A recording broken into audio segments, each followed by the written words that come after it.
Entonces, jóvenes, efectivamente, los requisitos de validez a mí me permite determinar si es que ese acto administrativo, como les decía, puede proyectarse en el tiempo y pueda empezar a desplegar todos los efectos jurídicos que están consignados en su estructura. Precisamente los requisitos de validez entonces me permite a mí tener un cierto grado de sometimiento, ¿sí? Un cierto grado de sometimiento a exigencias legales. Pues esas exigencias legales están automáticamente sometiéndonos a formalidades. Sometimiento a formalidades, pues no.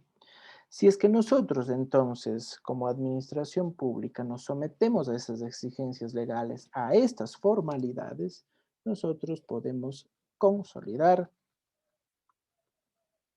la estructura jurídica, ¿sí? La estructura del acto administrativo, pues no.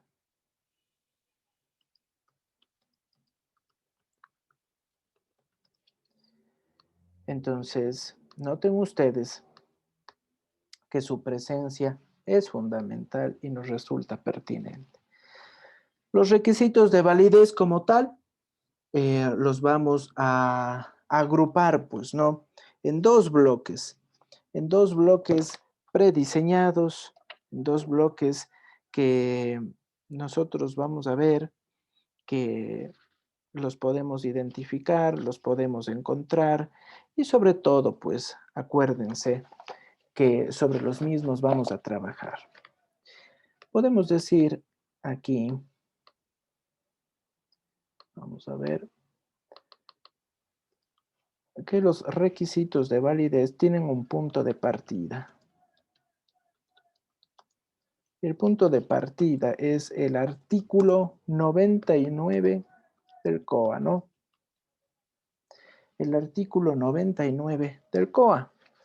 Este artículo 99 del COA a mí me permite identificar normativamente hablando cuáles son los requisitos de validez que la norma me va a exigir, pero no son todos los que yo debo cumplir, pues no, ya vamos a ver que a estos les vamos a sumar dos adicionales. Pero aquí nosotros vemos que tenemos a la competencia, al objeto, a la voluntad, al procedimiento y a la motivación, pues no.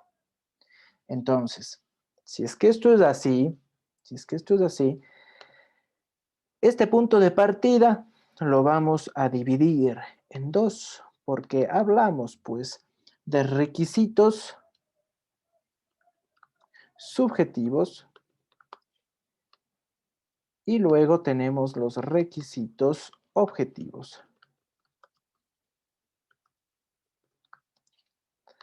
En los requisitos subjetivos, nosotros podemos aquí identificar a la competencia, por el un lado, pero también incluyámosle a la voluntad.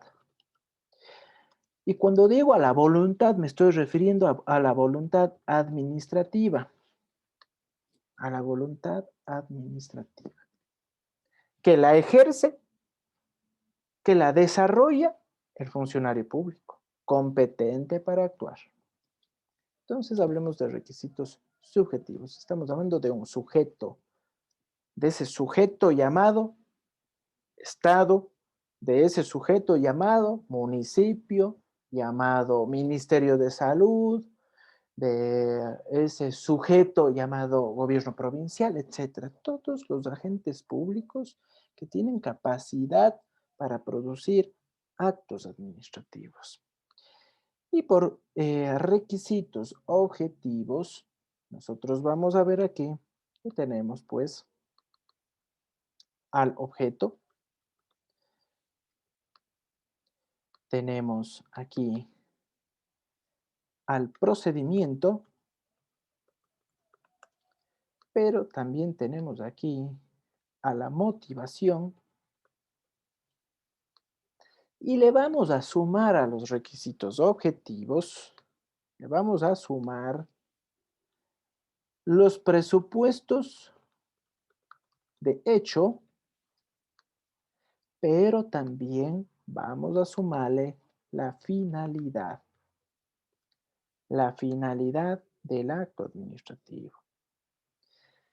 Ciertamente, nosotros podemos destacar que tenemos un acto administrativo completo cuando este acto administrativo ha recogido cada uno de estos requisitos de validez, tanto subjetivos como objetivos.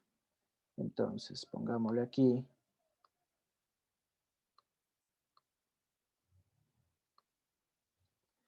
un acto administrativo completo, recoge todos los requisitos de validez. Esta es la clave, ¿no? Si es que yo tengo todos los requisitos de validez contemplados en el acto administrativo, obviamente vamos nosotros a tener la posibilidad de que se puede proyectar en el tiempo y generar todos los efectos jurídicos que está exigiendo la administración pública, sea para proteger derechos, para promocionar igualmente derechos, para proteger derechos de la naturaleza o para gestionar la estructura administrativa.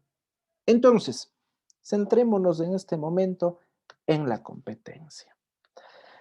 La competencia, como ustedes bien saben, tiene una base jurídica. Artículo 226 de la Constitución. Artículo 226 de la Constitución. Y como ustedes bien saben ya, este es el principio de legalidad en materia de derecho público, que dicho sea de paso, últimamente ha estado muy sonado con lo que pasó en la Asamblea Nacional y así sucesivamente, en donde casi todo el mundo se rasgaba las vestiduras y decía que en materia de derecho público se puede hacer exclusivamente lo que dispone la Constitución y la ley. Pues eso es así, en efecto.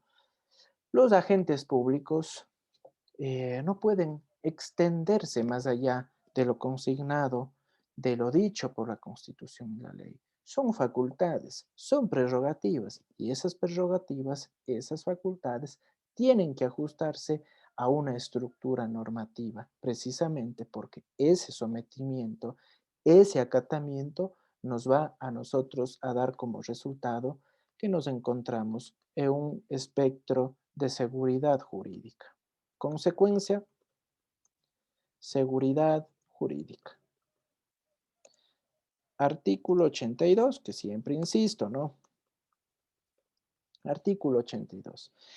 Pero ahora bien, la competencia como tal, ¿sí? La competencia como tal, efectivamente nosotros vamos a ver que tiene diversas connotaciones, pues, ¿no? Tiene varias connotaciones, porque a la competencia nosotros la vamos a dividir.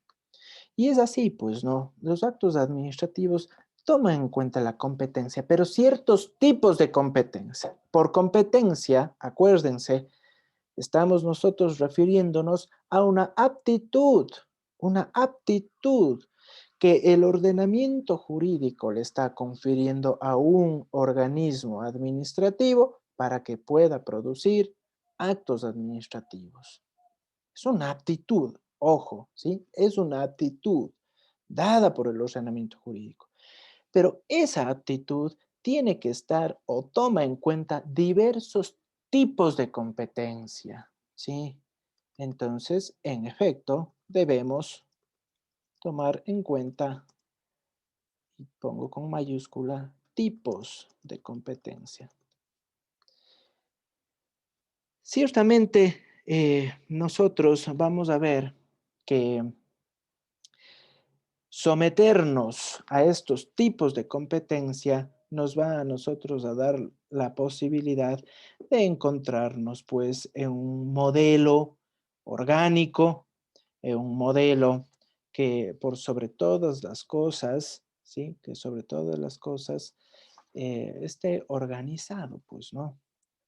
Un modelo que a mí me va a permitir conocer qué le corresponde realizar, qué le corresponde hacer a los diversos órganos administrativos como tal, pues, ¿no?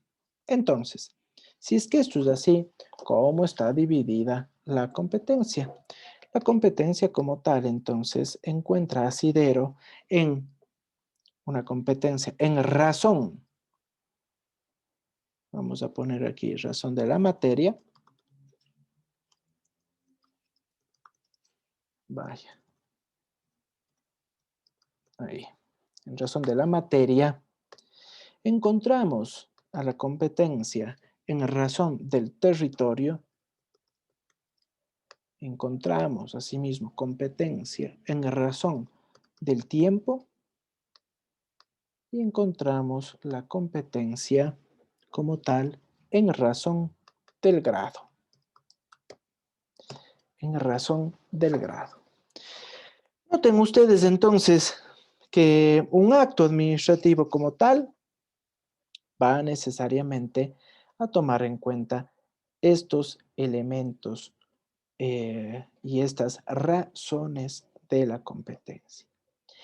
¿Qué entendemos por una competencia en razón de la materia? Pues en razón de la materia, nosotros vamos a tomar en cuenta principalmente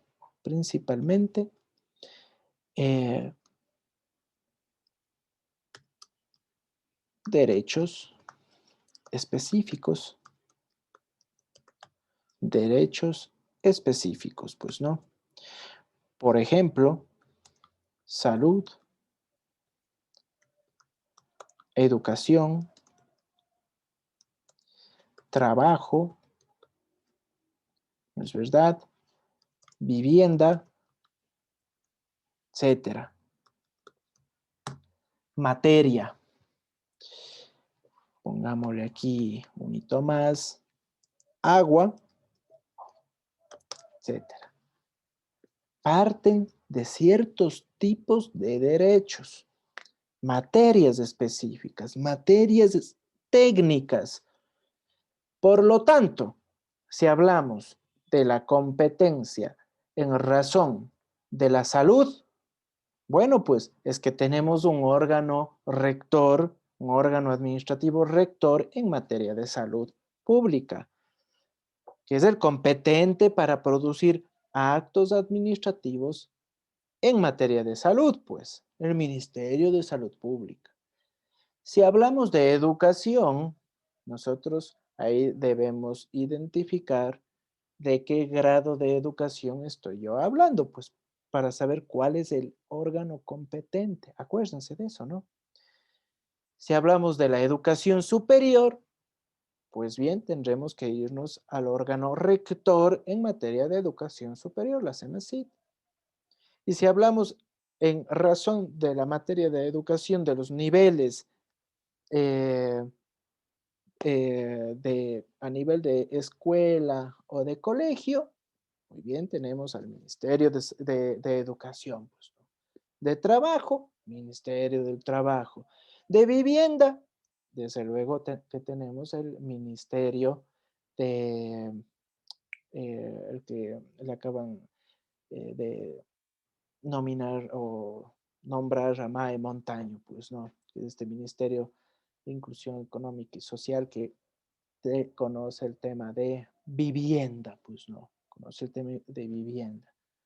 Y agua, bueno, agua es un derecho y que está asimilado dentro de el Ministerio de Agricultura. En su momento, nosotros teníamos la Secretaría del Agua, que tenía rango de ministro, precisamente porque debía manejar un tema muy particular, el tema agua, pues no. Pero de ahí tenemos entonces una multiplicidad de órganos públicos administrativos que se encargan de la materia. En la misma medida, derechos específicos, pero también nosotros podemos encontrar ámbitos técnicos. Ámbitos técnicos, ¿sí? Ámbitos técnicos.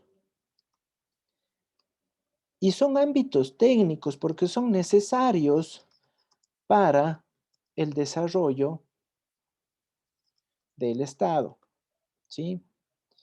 ¿Como cuál? Por ejemplo, la política fiscal,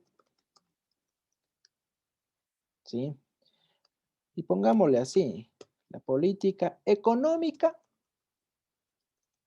y fiscal. Y vean ustedes, ahí tenemos materias especializadas, pues, ¿no? Porque tenemos al ministerio, vamos a poner un ejemplo, Ministerio de Finanzas, que maneja el espectro económico, pero también tenemos al SRI. Entonces la materia tiene una variada índole, ¿no es cierto? Porque o parte de derechos específicos o parte de necesariamente ámbitos técnicos que el Estado mismo se encarga de identificarlos y de crearlos, porque son técnicos y son necesarios para el desarrollo social.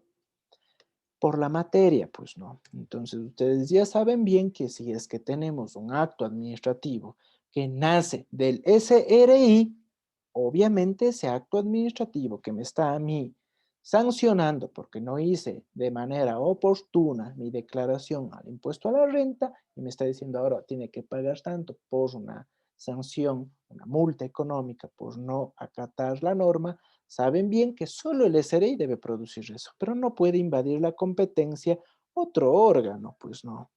La competencia entonces es una especie eh, de camisa de fuerzas, ¿no? Que los órganos públicos no se pueden escapar de la misma. Si se escapan, invaden la competencia ajena y eso ya genera inmediatamente un desequilibrio y por lo mismo violaría la idea misma de competencia. Acuérdense. En materia de territorio, en materia de territorio, tomemos en cuenta que en este sentido nosotros debemos tomar en cuenta y mucho los principios de la desconcentración y también de la descentralización, que ya hemos hablado de esto en otros momentos. Pero para refrescar, acuérdense, la desconcentración, estamos nosotros desplegando, distribuyendo competencia administrativa del jerárquico superior a un jerárquico inferior, pero la competencia no sale del órgano.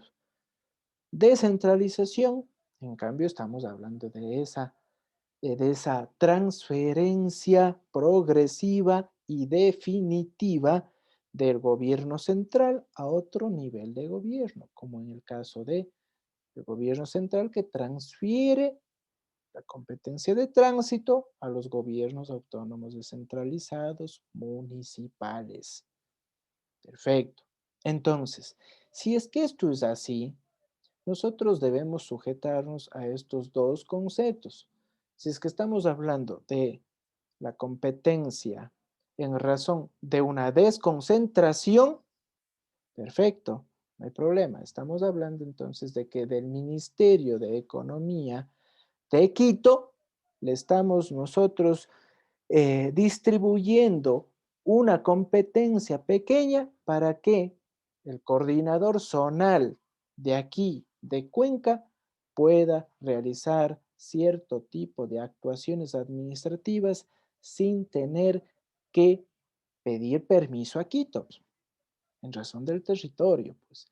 Y descentralización, entonces ahí sí estamos hablando de otra cosa, pues la competencia se queda entonces en el cantón Cuenca, se queda en el cantón de Azogues, se queda en los cantones, se quedan en las provincias, se quedan en las regiones, se quedan en los distritos. Entonces la competencia como tal, ojo, se distribuye tomando en cuenta la desconcentración y la descentralización administrativa como tal. En razón del tiempo, nosotros estamos sometidos, ojo, estamos nosotros sometidos a que la competencia pueda cambiar con el tiempo, ¿sí? Estamos nosotros tomando en cuenta que la competencia muta. Vamos a poner, la competencia muta, se transforma por el paso del tiempo, ¿sí? Por el paso del tiempo. Y efectivamente el paso del tiempo puede llegar a reformar leyes. Y cuando hay reformas a leyes, nosotros podemos notar que lo que antes le correspondía a un órgano puede ahora ser eliminado y esa competencia puede ser desplazada para otro órgano. Ejemplo, antes la Policía Nacional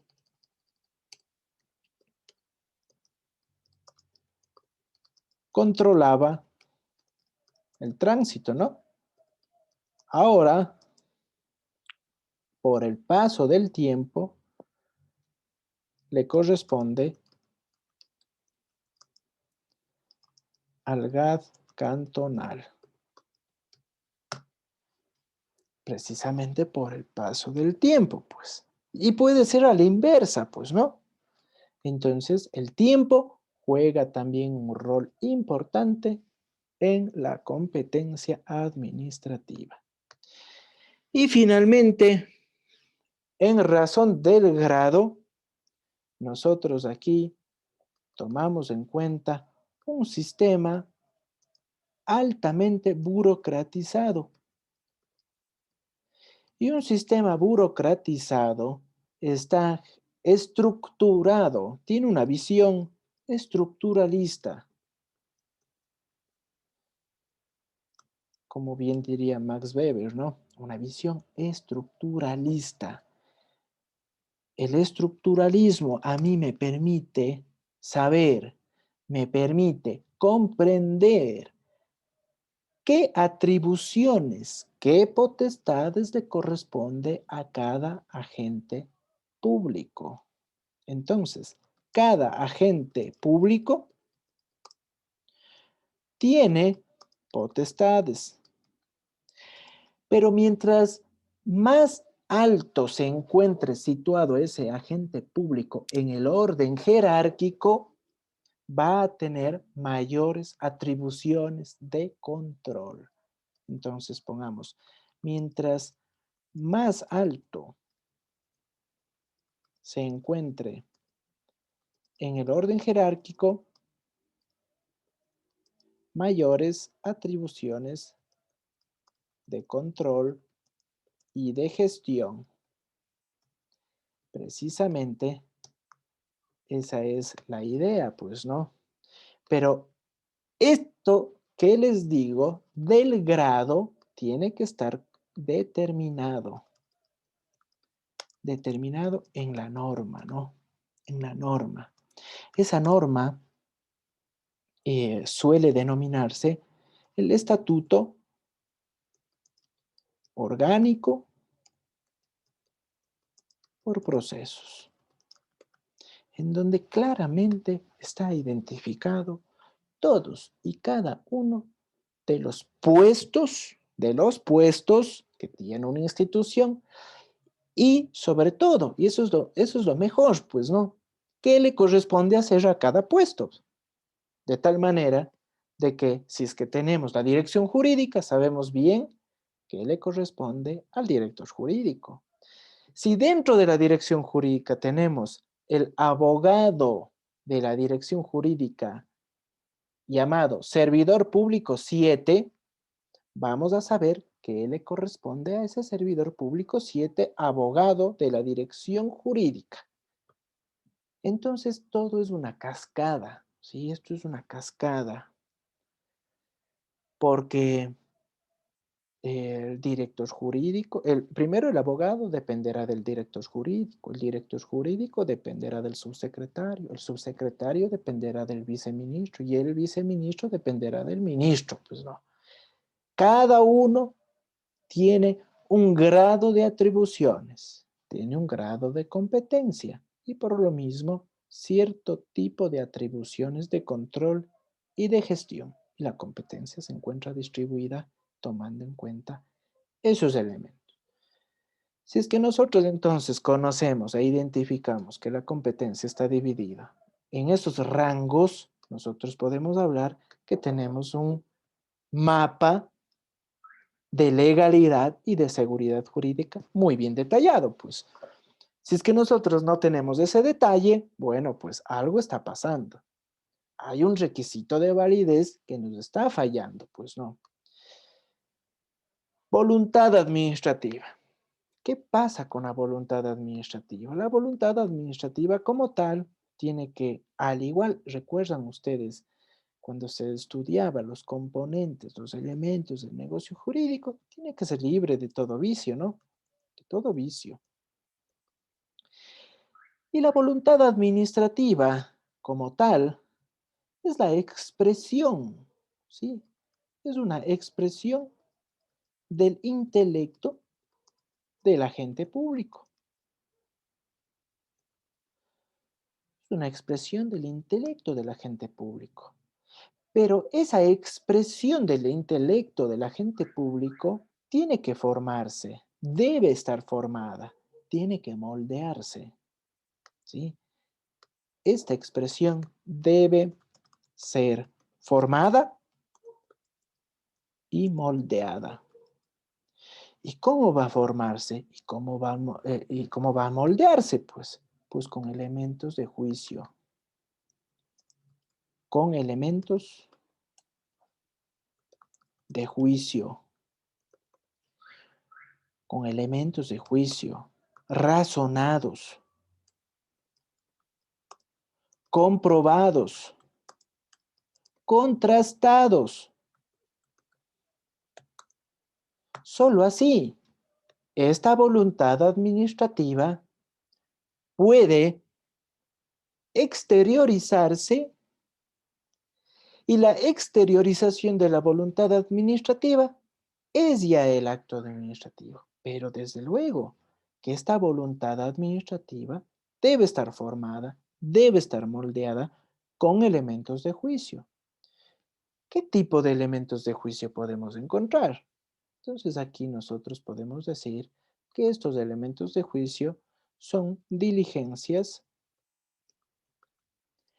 actuaciones administrativas internas, ¿sí? Actuaciones administrativas internas. ¿Cómo cuáles? Podremos nosotros destacar a dos. Podemos nosotros destacar dos. Pongámosle acá.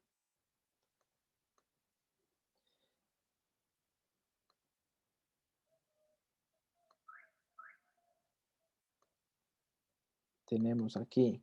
Y solamente dejo esto enunciado porque eso va a ser materia de otra clase. Dictámenes, pero también nosotros podemos decir que tenemos a los informes. La voluntad administrativa tiene que estar formada, tiene que estar muy bien razonada. Los dictámenes y los informes son actos de simple administración, que eso ya lo vamos a ver próximamente, ¿no? Que es otra forma jurídica administrativa. Pero además de las diligencias y las actuaciones administrativas, la voluntad administrativa que está libre de todo vicio, que es la expresión del intelecto y que debe estar formada y moldeada, fundamentalmente debe estar motivada. Debe estar motivada. Y si es que está motivada, la voluntad administrativa está completa. Está exenta de todo vicio, de vicios subjetivos que impiden tener un juicio lógico, un juicio razonado y objetivo. Entonces, la idea de la voluntad administrativa es despejar, vamos a poner aquí, lo importante de la voluntad administrativa es despejar todo indicio de subjetividad en la toma de decisiones. Esa es la clave, ¿no? ¿Y cómo yo logro eliminar esa subjetividad? Pues nutriendo a la voluntad, con motivación, con informes, con dictámenes, con elementos de juicio razonados, comprobados y contrastados.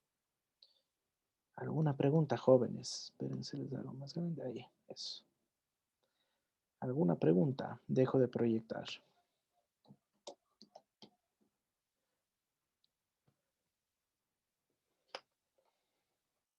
¿Alguna pregunta que se tenga? ¿Está entendido?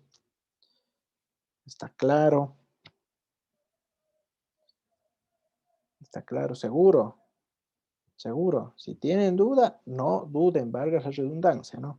No duden en preguntar y dialogamos, no pasa nada. Entonces, acuérdense, dos requisitos de validez elementales, subjetivos, eso sí, ¿no? Porque atañe a quién, al sujeto que va a producir el acto administrativo, competencia y voluntad. Pero cuando decimos voluntad, me estoy refiriendo a la voluntad administrativa, pues, ¿no? A la voluntad administrativa. Competencia, las razones, las divisiones, las tipologías, territorio, grado, tiempo, bueno, perfecto, estamos ahí completos. Pero también debemos tomar en cuenta que la voluntad administrativa tiene que estar formada. ¿Y cómo yo la voy formando? ¿Cómo la nutro? ¿Cómo la alimento? Con elementos de juicio, pues. Los elementos de juicio son fundamentales para motivarla.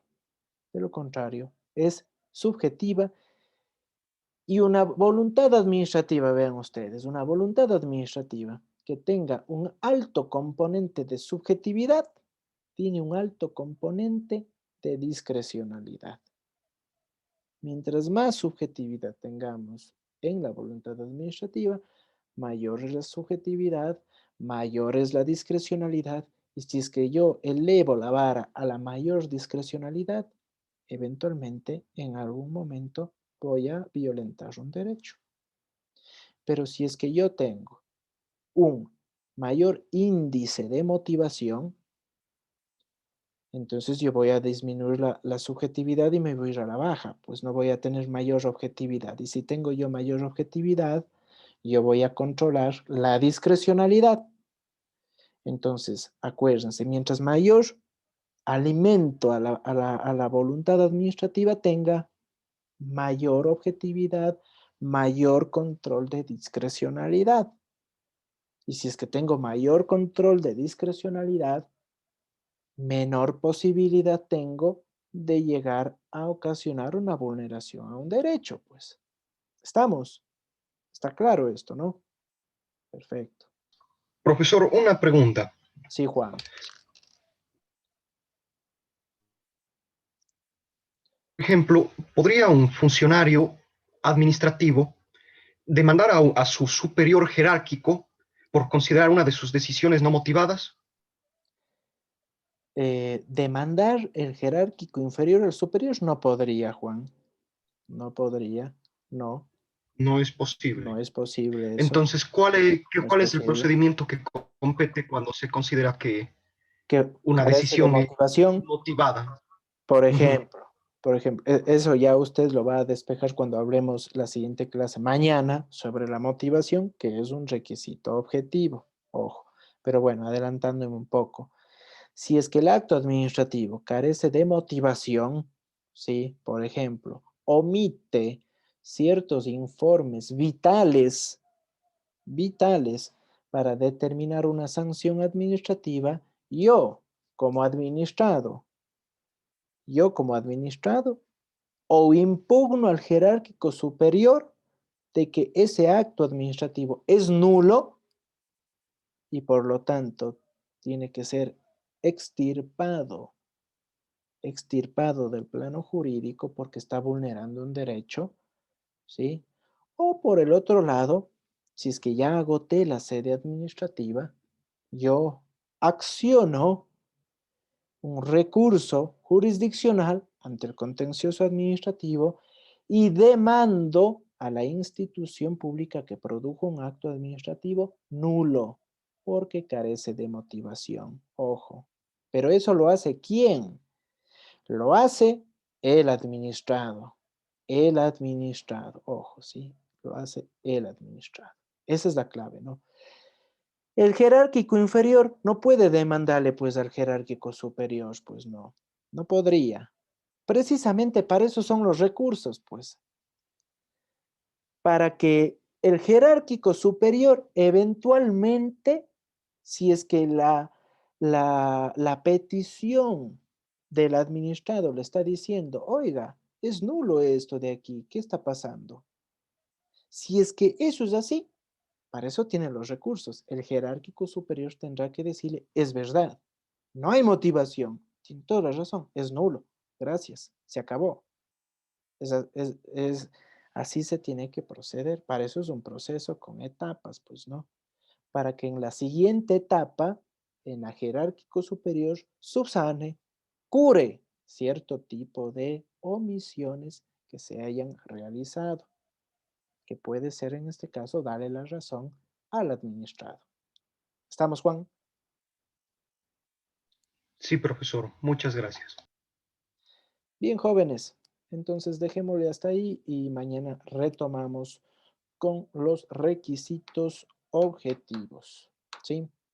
Nos vemos mañana. Gracias. Gracias.